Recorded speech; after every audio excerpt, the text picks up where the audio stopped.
Today, we're going to dive into a really fascinating and surprisingly modern idea about education. And it comes from a place you might not expect, a 20th century Hasidic master. It's a philosophy that, honestly, challenges how we think about influencing pretty much everyone in our lives, our kids, our colleagues, even ourselves.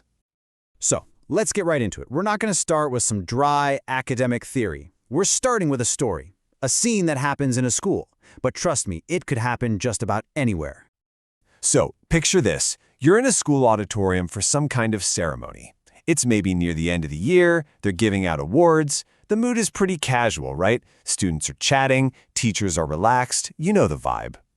And then this one small thing happens. A high school senior, kind of kicking back, props his feet up on the empty chair right in front of him. A teacher spots this from across the way, walks right over, and in front of everyone, in this really demanding tone, tells him to get his feet down now.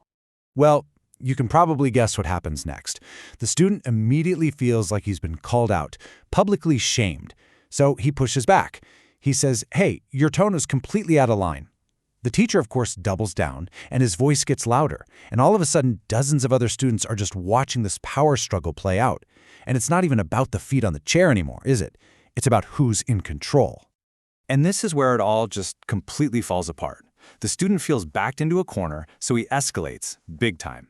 He actually swears at the teacher, defiantly pops in an earring that he knows is against the dress code, and then just storms out. So what's the outcome here? A total failure. The teacher didn't get what he wanted, the student felt humiliated, and any chance for a real teaching moment was just gone.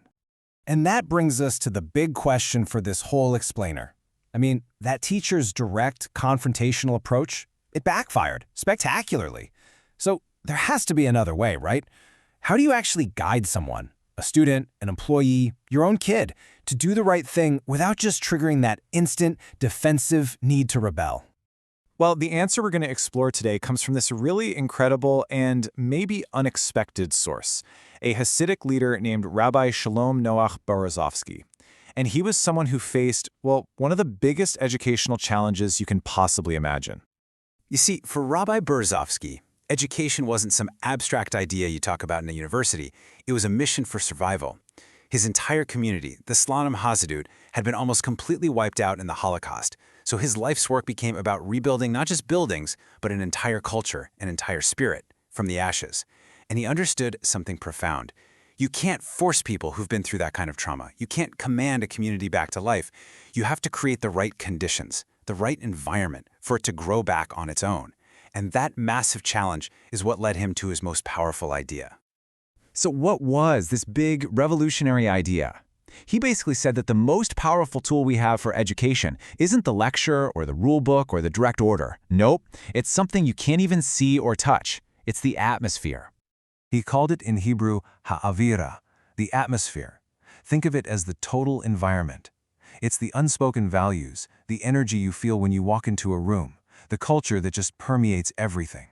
He was convinced that this invisible force shapes us way more deeply than any direct instruction ever could. And the magic that makes this atmosphere work is a brilliant Hebrew concept called memila. It roughly translates to by itself or automatically. The whole point isn't to force someone to change by confronting them. The goal is to build such a positive, compelling, and inspiring atmosphere that the change you want to see just happens naturally, on its own. The person is drawn toward it instead of being pushed. And this just perfectly frames that story we started with, right? The teacher used the direct method. It was confrontational, it was based on a command, and it was focused only on the act, the feet on the chair. And the result? Total rebellion. The atmosphere method is the polar opposite. It's indirect. It's about building an environment of respect where people want to belong and contribute positively. It fosters a willingness to change.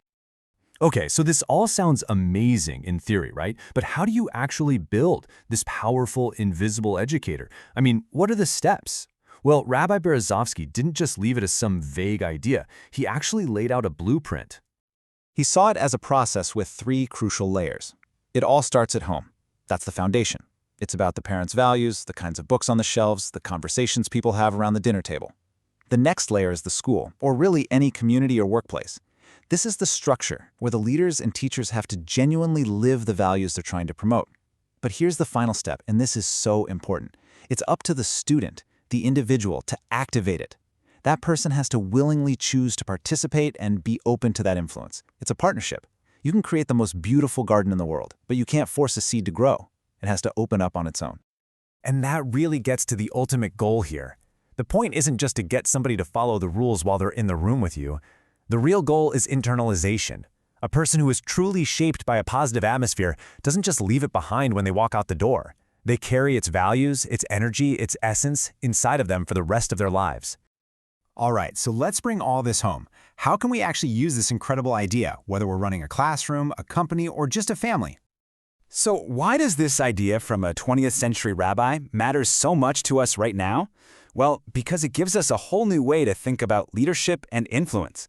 It teaches us that who we are as people is so much more important than what we say or what our credentials are. It shows us that the most profound changes in people are the ones they choose for themselves. It's a powerful reminder that culture isn't just some corporate buzzword. It's the invisible teacher that's teaching the most important lessons of all.